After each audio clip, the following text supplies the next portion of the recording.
Sud Radio, Osez entreprendre, Thomas Binet. Bonjour Thomas et bonjour Laurence. Bonne année. Meilleurs vœux pour cette nouvelle année qui débute. Allez, au sommaire d'Osez entreprendre ce matin. On va commencer avec la saga de la semaine qui sera celle de l'U cette semaine. Et puis notre grand témoin, Monique Santeil, déléguée générale de l'Union des auto-entrepreneurs. Faut-il choisir ce statut pour entreprendre et comment s'y prendre si on le choisit? Et puis l'importance du networking pour les entrepreneurs. Comment développer un réseau professionnel et utile et influent? Ça sera notre première chronique de l'année. Et ben voilà, allez, on commence avec la saga de la semaine, comme vous l'avez dit Thomas, en partenariat avec le magazine Entreprendre. On plonge dans l'histoire fascinante de la célèbre marque Lu. Comment tout a commencé pour cette entreprise, Thomas? Vous connaissez tous le petit beurre, mais l'histoire de Lu, c'est bien plus qu'un simple biscuit. Tout commence en 1846 à Nantes, avec Jean-Romain Lefebvre, un pâtissier venu de la Meuse. Il crée une petite pâtisserie rue Boileau, mais c'est son mariage en 1850 avec Pauline Isabelle Utile qui donne vraiment naissance à l'entreprise Lefebvre Utile. Lefebvre Utile. Alors comment cette petite pâtisserie va-t-elle devenir une entreprise industrielle? C'est en 1882, avec le fils Louis Lefebvre Utile, qu'un véritable tournant se produit. Il rachète l'entreprise familiale et en 1886, il crée le célèbre Petit Beurre, un succès immédiat. C'est à cette époque d'ailleurs qu'il déplace l'usine sur les quais de la Loire et lance la production industrielle. Alors il faut rappeler que la forme de ce Petit Beurre, c'est pas du tout Absolument anodin, c'est ça. Non, c'est ça. La forme globale, Laurence, s'inspire des napperons sur lesquels on servait le thé auparavant. Et ses dents et ses trous sont une allégorie au temps. Le Petit Beurre compte en effet 52 dents, ce qui représente les 52 semaines de l'année, et les 4 oreilles symbolisent les 4 saisons. Quant aux 24 points qui perforent le biscuit, ils évoquent les 24 heures de la journée. Vous voyez, rien n'est du hasard. Chouette, ouais. Bref, tout cela pour symboliser que ce biscuit peut se manger à n'importe quel moment. Voilà, un Petit Beurre qui devient très vite une icône. À quel moment d'ailleurs la marque Lu prend-elle vraiment son envol? Elle se transforme en véritable marque nationale à partir de 1887 avec la fondation officielle de la société Lu. Le logo et l'image de la marque commencent à se forger avec une attention particulière à l'esthétique et à la publicité. Louis Lefebvre Utile n'hésite pas à faire appel aux plus grands artistes de l'époque pour ses emballages. Voilà, puis au fil des années, Lu va continuer à évoluer jusqu'à aujourd'hui d'ailleurs. Oui, complètement. Et puis après plusieurs changements de main quand même, Lu fait partie aujourd'hui du groupe Mondelez international. Mais l'histoire de la marque, ancrée dans le patrimoine nantais, perdure. L'ancienne usine est devenue le lieu unique, un centre culturel emblématique, et le Petit Beurre, lui, reste un produit incontournable. Voilà pour cette belle histoire. Allez, on passe à votre témoin de la semaine, Thomas. Nous sommes avec Monique Santeil, déléguée générale de l'Union des auto-entrepreneurs, association créée en 2008. Bonjour et bienvenue. Bonjour et bonne année à tous. Et bonne année. Monique Santeil, on va parler dans un instant du statut de l'auto-entrepreneur et voir ensemble en quoi et comment c'est un choix réfléchi pour quelqu'un qui veut se lancer dans l'entrepreneuriat. Mais avant toute chose, c'est quoi d'abord l'Union des auto-entrepreneurs, pour laquelle vous êtes la déléguée générale, pour qu'on vous connaisse un peu mieux? L'Union des auto-entrepreneurs, c'est une association qui a été fondée au tout début du régime de l'auto-entrepreneur, quand il a été lancé en janvier 2009. Cette association, elle a été fondée par François Hurel, qui en est le président et qui est aussi l'inventeur de ce régime. D'accord. Puisqu'il faut savoir qu'en 2007-2008, il a remis au gouvernement de l'époque, à la demande de Christine Lagarde, un rapport en faveur d'une meilleure reconnaissance du travail indépendant. Alors on va s'intéresser, suite à ces précisions, au statut de l'auto-entrepreneur. Alors qu'est-ce qu'on appelle un auto-entrepreneur pour ceux qui connaissent de loin cette appellation? Alors, l'auto-entrepreneur, c'est un régime fiscal et social. C'est une manière d'entreprendre en entreprise individuelle. Donc, on est une personne physique, entrepreneur individuel. Et c'est une manière de simplifier, de payer ses cotisations sociales et fiscales aussi.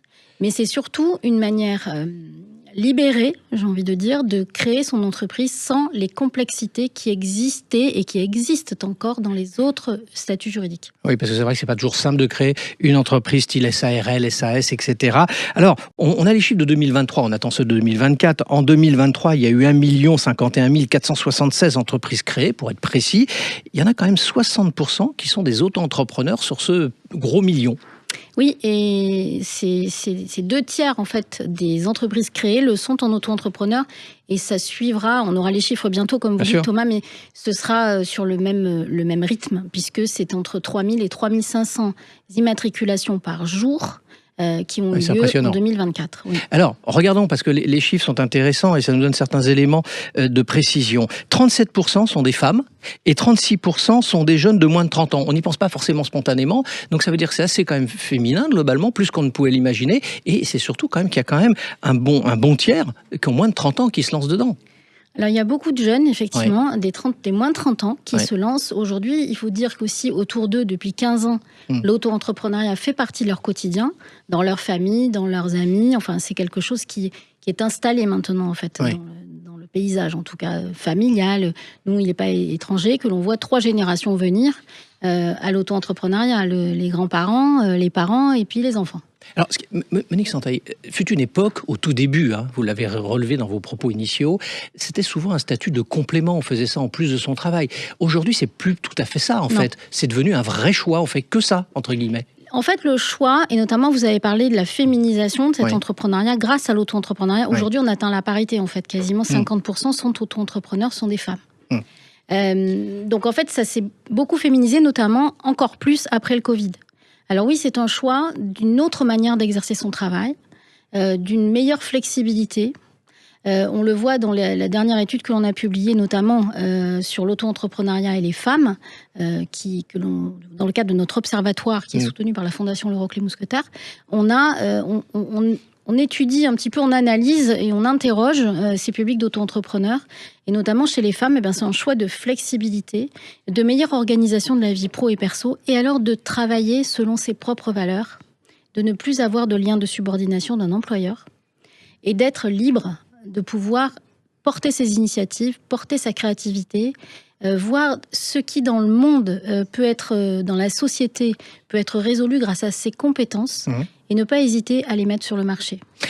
Alors ce que vous êtes en train de dire, c'est ce qui n'a pas de prix, c'est la liberté, mais ça peut avoir un coût en revanche. Je m'explique, est-ce que les niveaux de protection sociaux pour les auto-entrepreneurs sont similaires par exemple à des salariés ? Alors depuis l'entrée dans le régime général il y a quelques années, aujourd'hui, quand on est auto-entrepreneur, on est couvert par le régime général de la sécurité sociale, déjà. Ensuite, il y a la protection sociale. Alors, il faut un peu connaître notre modèle social qui couvre tout le monde. La partie soins, tout ce qui est soins, santé, est équivalente à celle d'un salarié. Là où ça commence à devenir, où il faut encore faire des efforts, en tout cas d'amélioration, c'est sur, par exemple, les indemnités journalières et sur la retraite. Alors, sur les indemnités journalières, évidemment, c'est pas magique. Si on n'a pas de chiffre d'affaires, on n'a pas d'indemnité journalière. Donc c'est pour ça que plus on va faire de chiffre d'affaires, plus on va cotiser, plus on va améliorer sa situation dans le cas d'un aléa de maladie ou d'accident. Donc il y a des indemnités journalières, mais il faut que l'auto-entrepreneur se responsabilise aussi en s'intéressant à ce qui est son cas personnel en termes de protection sociale. Et vous évoquiez la retraite aussi ? Alors la retraite, c'est un gros sujet. C'est un sujet... qui, j'espère, en ce début 2025, nous allons pouvoir avoir des interlocuteurs pour savoir ce qu'il en est. Parce que, par exemple, pour les activités libérales, il y a eu une augmentation de cotisation depuis l'année dernière de 5% pour permettre aux entrepreneurs en libéral d'avoir une retraite complémentaire, ce qu'ils n'avaient plus depuis 2018. Mais par contre, on ne sait pas. On ne sait pas ce qui sera le droit à pension, on ne sait pas ce que ces 5% de plus vont générer comme droit. On est dans un flou total. Donc là, il y a une nécessité vraiment des pouvoirs publics de maintenant donner des réalités, des simulateurs pour les indépendants. En général, même pas que pour les auto-entrepreneurs, mais pour les travailleurs indépendants, ils ont besoin, comme les salariés, d'avoir un simulateur de leur droit à retraite dans le futur. Ce que je retiens de notre échange de ce dimanche matin, c'est que c'est un statut qui donne une certaine flexibilité, moins de contraintes administratives et donc une grande liberté. Merci à vous. Je vous en prie. Merci beaucoup Monique Santaille. Je rappelle que vous êtes déléguée générale de l'Union des auto-entrepreneurs. Allez, on passe aux essentiels de l'entrepreneuriat. Bruno, le spécialiste des fournitures et de l'équipement pour les professionnels, présente Sud Radio, Osez entreprendre, Thomas Binet. Alors Thomas, ce matin on parle d'un outil indispensable pour tout entrepreneur, le networking, en bon français. Pourquoi c'est si important de développer son réseau professionnel alors ? Parce que Laurence, un bon réseau, c'est quand même un accélérateur de réussite. Imaginez un client clé, un mentor inspirant ou même un investisseur qui peuvent se trouver grâce à une simple rencontre. Le networking, c'est comme planter ses graines. Chaque contact peut fleurir en opportunité. Pour un entrepreneur, être bien entouré, c'est multiplier ses chances de succès. Alors d'accord, ça c'est bien sur le papier. papier, mais concrètement, comment fait-on pour construire un réseau solide et utile ? D'abord, je vais vous inviter à sortir de votre zone de confort si vous en avez une, participer à des événements, salons, conférences, ateliers. C'est l'endroit idéal pour croiser des personnes qui partagent ses et vos ambitions.